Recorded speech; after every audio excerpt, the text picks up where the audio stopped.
Oy, bu qışqırıq dünyanın ən məşhur qışqırığıdır. Niyəsini bilirsən? Bilmirsənsə sən videonu bəyən, abunə ol, mən isə izah etməyə başlayım. Bu qışqırıq səsi ilk dəfə 1951-ci ildə çəkilmiş Distant Drums filmində istifadə olunub.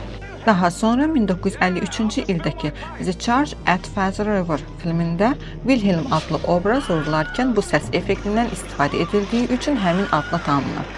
1970-ci ildə məşhur səs dizayneri Ben Burtt bu səsi Star Wars, Indiana Jones və başqa filmlərə əyləncə naminə daxil etdikdən sonra kino sahəsində nostalji və zarafatçıl epizod kimi geniş yayılıb.